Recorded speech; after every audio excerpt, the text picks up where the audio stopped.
Welcome to Windy Night Stories. Tonight's story is by R. H. Malden, The Dining Room Fireplace. Anyone who knows the neighborhood of Dublin will remember the good-sized country houses in which it abounds. Most of them date from the 18th century, when Irish landowners were prosperous and labor was cheap.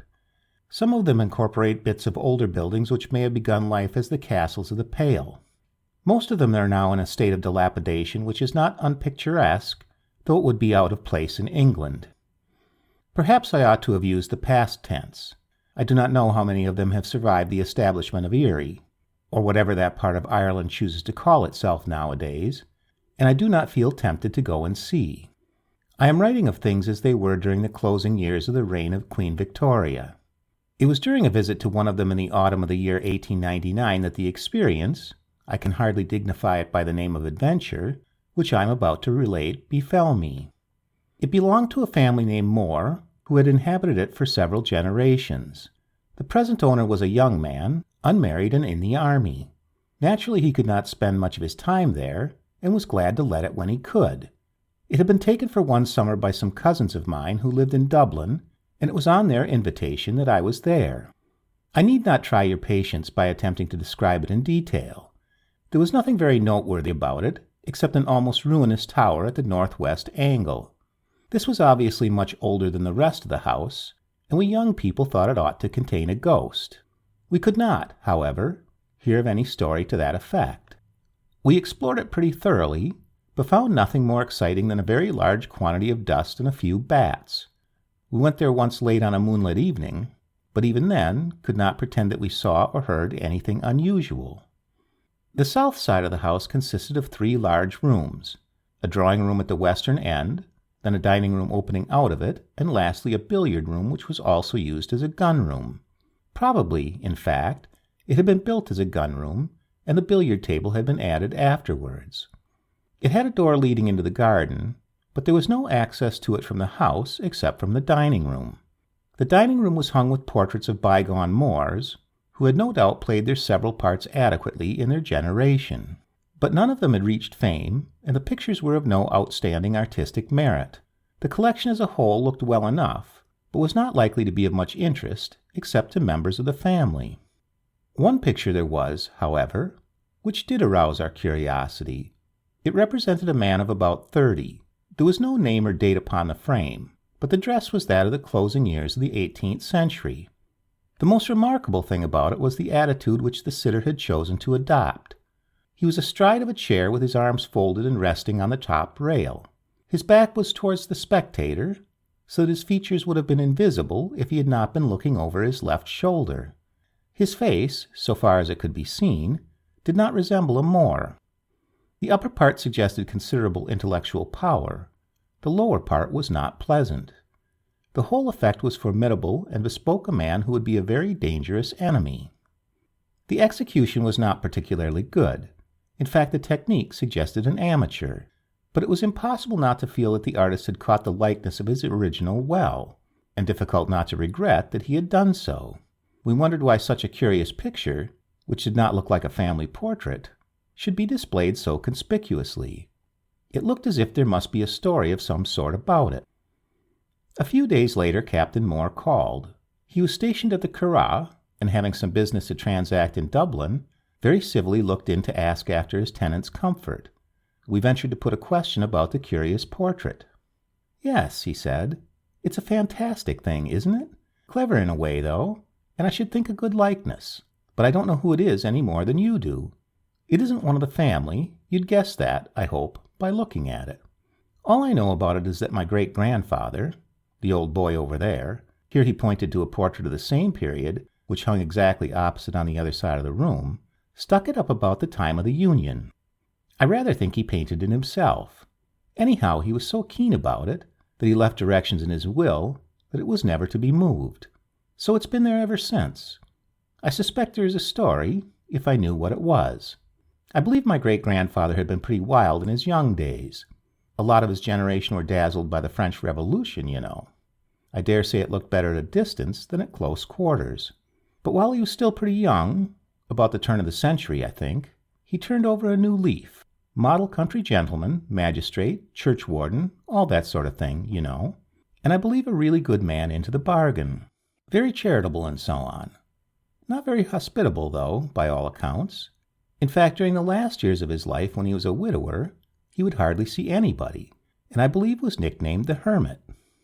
I remember once when I was a little chap, about 6, I think, I was playing in the dining room on a winter afternoon. I think the nursery chimney was being swept. Anyhow, I had been sent downstairs for some reason. It was getting dark, and something gave me a terrible fright. The funny thing was that I couldn't say what it was, and I don't know now, but I think it had something to do with that picture. I ran screaming into the drawing room where my mother was, and though I couldn't tell her what was the matter, I am sure that she thought it was that.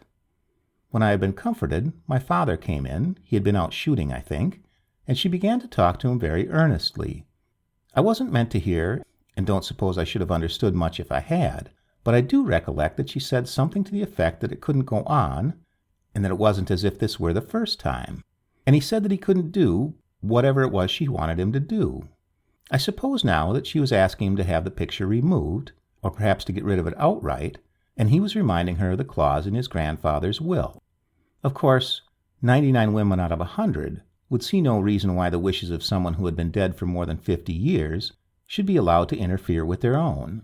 Anyhow, that was the nearest approach to a quarrel which my mother and father ever had, that I can remember, and the picture stopped in its place, as you see. I once asked him about it. He looked very grave and was silent for a minute or two, as if he were making up his mind about something. Then he said, "I'll tell you what I know about it some day, but not just now. You must wait until you were older," and I had to be content with that. Both he and mother died soon afterwards, and I went to live with an uncle on her side. My father had been an only son, and the house was shut up for several years, so I never heard the story, whatever it may be. I suspect old Barton at the lodge knows something about it. He's been on the place all his life, and his father and grandfather before him, but I'm pretty sure he wouldn't tell anybody if he did know. After Captain Moore had gone, I went and examined the picture more closely than I had ever done before. I came to the conclusion that it was a cleverer thing and a more repulsive subject than I had thought at first. One thing perplexed me very much. I tried to put myself into the position of the sitter, and found that I could not twist my head round as far as his. His chin was almost on his left shoulder. Why had he chosen to be painted in such an unnatural, and indeed, as it seemed, impossible attitude? And how had he contrived to sit for it? I don't think the expression rubberneck, which I believe to be American for sightseer, had been coined then, or if it had, it hadn't crossed the Atlantic, but I can think of no one to whom it would be more appropriate. A day or two afterwards, I happened to see Barton in his garden, and thought I would try whether there was anything to be got out of him. Like all his kind, his conversational powers were remarkable, and he was never unwilling to exercise them. Eventually I got him onto the pictures in the house, and I thought that he seemed to feel that he was being drawn towards thin ice. How would the like of him know anything about them, or photographs either? Sure, I must ask the young master about them, and wasn't he in the house only last week? I recognized that Captain Moore's estimate of him as a source of information on this point had been accurate. A few nights afterwards, when we were all in the drawing room after dinner, I had occasion to go to the billiard room to fetch a book which I had left there. Dinner had been cleared away, so I took a candle to light me through the deserted dining room. Just as I was passing the fireplace, I was conscious of so strong a draught that my candle guttered and was nearly blown out. I supposed it was a downdraft, due to the large size of the chimney and to the fact that there was no fire in the grate, and rather wondered that we had never noticed it before. It was not a windy night, so that if there were a strong draught now, one would suppose that it would be a permanent feature of the room, and that whoever sat on that side of the table would want a screen behind his chair. But hitherto, no one had made any complaint. On my way back, I was surprised to find the draught equally strong in the opposite direction. It was now sucking inwards toward the fireplace.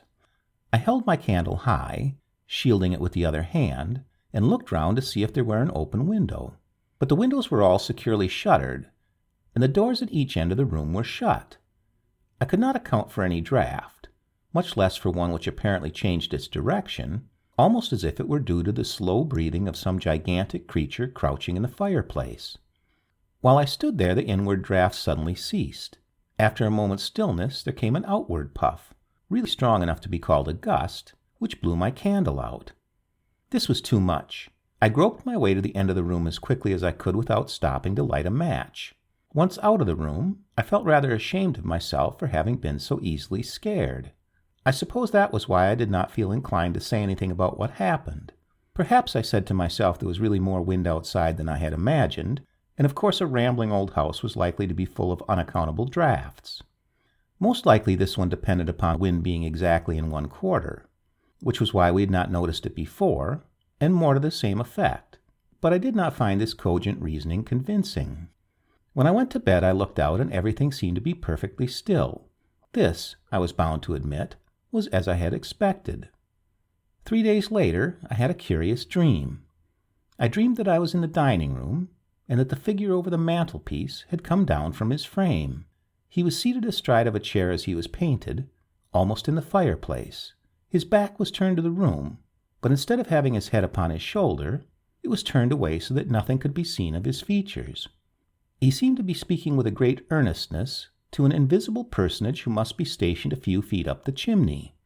I could not catch what he was saying, for he spoke very rapidly, but his tones were those of a person in deep distress. When he had finished speaking, there came a rumbling, moaning noise from the chimney, such as is made by the wind on stormy nights. This presently began to shape itself into words. At first they were not at all distinct, but gradually they became clearer, though they seemed to be in a language unknown to me. I wondered whether it could be Irish. The voice spoke very deliberately, with a cold malignity of tone which made me feel very thankful that I could not follow what it was saying. There was something indescribably evil about it. It was the most unpleasant sound to which I have ever listened, asleep or awake. If fear can make the hair stand on end, I must have resembled a clothes brush. At this point I woke, and it was more in obedience to some automatic instinct than to any reasoned courage that I decided to visit the dining room. I do not know what, if anything, I expected to see. As I opened the door there was a grating sound, as if a chair was being hastily dragged across the uncarpeted part of the floor. But I told myself that that was caused by rats. The house abounded in them, and everybody knows that they can make extraordinary noises. I expect that they are at the bottom of a great many ghost stories. I advanced to the fireplace, but beyond the fact that the hearthrug was curiously bundled up into a heap, a circumstance which did not for some reason strike me at the moment, though I wondered about it afterwards, there was nothing in the least unusual to be seen. My candle burned quite steadily as I held it high and looked around the silent, empty room. I stared up at the odd, forbidding picture about the mantelpiece, but there did not seem to be anything to be got out of him. Upon the whole, I was glad of that, for he did not look like the sort of person I should have chosen for a midnight tete-a-tete. "Well," I said aloud, addressing the portrait, "I wish I knew rather more about you, but as you aren't in a position to explain yourself, I shall go back to bed." I did so, and slept soundly for the rest of the night. Next morning I did not mention my dream to anyone else. Perhaps I was a little ashamed of it. Also, the walls of Irish houses have even acuter ears than those elsewhere, and I did not wish to be responsible for an outbreak of hysteria among the servants. It so happened that I had no occasion to be in the dining room alone after dark during the next day or two. Perhaps I was at pains not to be. No one commented upon the curious draught which I had noticed. Indeed, I do not think it was perceptible in the daytime. My dreams, when I had any, were, as usual, entirely commonplace. One evening, when my visit was nearly at an end, one of my cousins and I were sitting talking in the billiard room after the rest of the family had gone to bed. Our conversation turned on ghosts and apparitions of various kinds, a subject in which we both took a keen, if skeptical, interest. Dreams and their value, this was before the days of psychoanalysis, and the possibility of their coming true were also discussed, and it was past midnight when we got up to go to bed. We then found that there were no bedroom candles for us. Presumably they had been left in the dining room or in the hall beyond it. The oil lamp by which we were sitting was too big and heavy to take with us. As it was past the middle of September, and the day had been wet, we had had fires in the sitting rooms. The dining room fire had been burning brightly when we finished dinner, so that it was probable that there would still be enough of it left to prevent our passage through the room from offering any insurmountable obstacles. So we put the lamp out and prepared to go. As soon as we opened the door, we saw that our surmise had been correct. There was a sufficient glow in the fireplace to light us down the room. But we had hardly taken a step before we were startled by a rapid thudding sound, such as might be produced by a big dog beating his tail upon the floor. There was a dog about the place, but at night he had his own quarters in the stable yard. Even if he had not been put to bed then properly, as might very well be the case in a household of Irish servants, he had certainly not been in the dining room during dinner, and could hardly have got there since. The thudding ceased as suddenly as it had begun, but the next moment we were even more startled by seeing the fire beginning to disappear. I remembered a story that I had once read, by H.G. Wells, I think. In it, the lights in a haunted room go out one by one, and as the occupant rushes to the fire to rekindle them, that too dies away into absolute blackness. But we soon saw that our fire was not going out like that. It was being obscured by some large, dark object which was rising from the ground between ourselves and it. It was as if the hearthrug were slowly humping itself into the form of an animal of some kind. It rose and rose without a sound. Soon it was larger than any dog, and its movement had somehow an uncanny suggestion of deliberate and malign purpose. Its bulk and outline, as far as we could make them out, suggested a bear more than anything else. But the head was not shaped like that of a bear. There was something more than half human about the outline, which made it peculiarly horrible. There seemed to be a nose not in the least like the snout of any animal. Presently, no vestige of the fire was to be seen. Then it suddenly reappeared. The creature, whatever it was, had gone up the chimney. We felt that the longer we waited there, the less we should like it. So as soon as the coast was clear, we ran down the room as hard as we could go, keeping as close as possible to the side away from the fireplace. There was plenty of firelight in the drawing-room, and we soon laid our hands on our candles and made our way upstairs. Our bedrooms opened into each other, and we left the door standing wide. I do not think either of us slept well, but there was nothing to disturb us except the owls, who, we both thought, were noisier than usual. Next day we told our story to the rest of the family, and I added what I had to say about the mysterious draught and my dream. Of course there was only one thing to be done. The whole thing must be laid before Captain Moore as soon as possible. Meanwhile the doors of the dining room must be kept locked and meals served in another room, which a house agent would probably have called the breakfast parlor. I was obliged to return to England on the following day, so it was some weeks before I heard the sequel. In response to an urgent if guarded letter, Captain Moore came over from the Curragh as soon as he could get a few days' leave. He soon knew all that there was to tell. His first step was to pay a visit to the lodge, but unfortunately the day before his arrival, Barton had had a stroke from which he never recovered.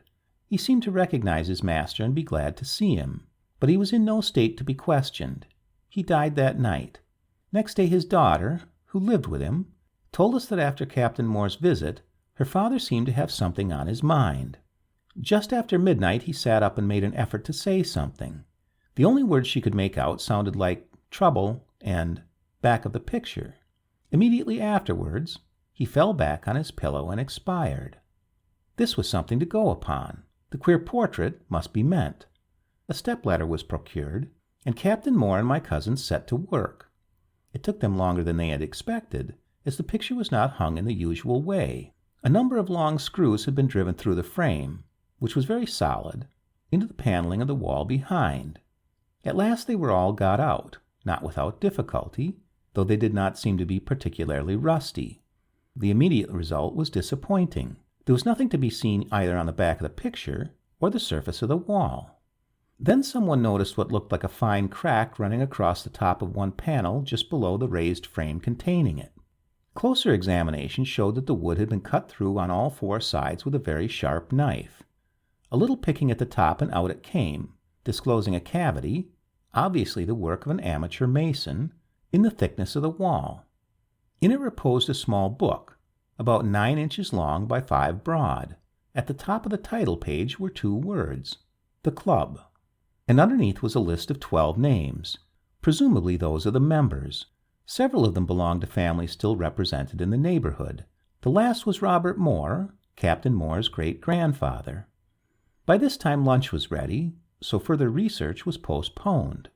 When the party returned reinvigorated to their task, they discovered, as was not unexpected, that what they had found was an informal minute book. It was apparently the custom of the club to dine once each month with one of the members and discuss topics of general interest. The first dinner was held on 14 July, 1778. There were notes as to the amount of wine consumed, which need not be recorded here. One would imagine that the members of the club must have acted on the principle which was adopted subsequently by Mr. Jorrocks, where I dines I sleeps, and where I sleeps I breakfasts. There were also notes of the discussions. These were more interesting. At first they were principally political. The recent revolt of the American colonies appeared more than once, and though no formal vote was ever taken, it was obvious that opinion was divided as to the character of George Washington. Some members regarded him as a high-minded patriot, others as a sordid tobacco planter, who did not want to make any contribution to the cost of the campaigns to which he and his like owed their security and prosperity. The revolution in France also aroused much interest. General opinion seemed to have been more favorable to it than most people, at any rate in England, would have approved. But the members of the club were probably all young enough to feel it their duty as well as their pleasure to ventilate opinions which would have shocked their elders could they have heard them. As time went on, the tone of the meetings became less innocent. A certain amount of profanity began to appear, and once or twice, some rather vague entries suggested some dabbling in black magic. At one dinner, held in the year 1797, there was a note. The president's health was drunk in bumpers with, probably acclamation, but the fact that the writer had changed his mind more than once as to the proper spelling of the word, added to 2 considerable blots, had made it indecipherable. On the next page was a plan of the table, with the name of each member against his place. There were 6 on each side, no one at the top or bottom. The top was, however, marked with an X. From this time onwards, there were frequent references to the president, but curiously his name was never given. The minutes were usually initialed J.B. James Butler was the first name on the original list, so was presumably that of the senior member. It was not, however, clear whether he was to be identified with the president. Near the end of the book was an entry in a different hand. It ran, "The club is dissolved. Lord have mercy on us." It was signed Robert Moore and dated 23 September, 1799. My odd experiences had culminated on 23 September, 1899. There was nothing else in the cavity in the wall except 2 small scraps of paper. They had obviously been part of a large sheet which had been torn up. What had become of the rest of it was impossible to say. On one appeared the words, "like a bear," on the other, "clean broke." That was all. Despite his ancestors' wishes, Captain Moore felt justified in destroying the portrait. It was soon hacked to pieces, and the bonfire which it made in the garden consumed the minute book of the club as well. The panel was replaced, and another picture hung over it. As far as I know, there were no further disturbances. Perhaps a century is a kind of statute of limitations in such matters. We do not understand them sufficiently to be able to speak positively about them. It seems pretty clear that at its last meeting, the club somehow got more than it had bargained for. But it is impossible to reconstruct exactly what had happened. Who was the president? And was the last meeting the first at which he was actually present? Was the queer portrait, which was presumably Robert Moore's work, intended to operate as a warning, like the public executions which were then in vogue?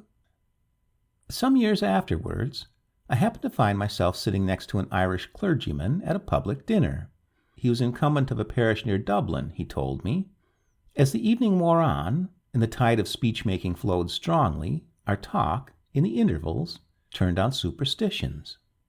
"It's queer," he said, "the way they lay hold of people for no reason that anyone can see. Now there is one grave in my churchyard that people won't go near, and when we turn in sheep to keep the grass down, the farmer always sends a boy to see that they don't graze by it. It's a nuisance, because we always have to scythe that bit, and the sexton doesn't like doing it either. It's an ugly, pompous thing to a member of a family that used to be well known here, I believe, though there's not any of them about for these 50 years. But why there should be anything unlucky or wrong about it, I don't know. I'm sure that the people do. Anyhow, if they do, you won't get it out of them." "I wonder," I said, "whether the occupant is named James Butler, and whether he died on 23 September, 1799? Why, yes, he said, but how in the world do you know anything about it? Oh, I used to have relations with whom I have sometimes stayed in that neighborhood. I thought that was as much as I needed to tell him. The end.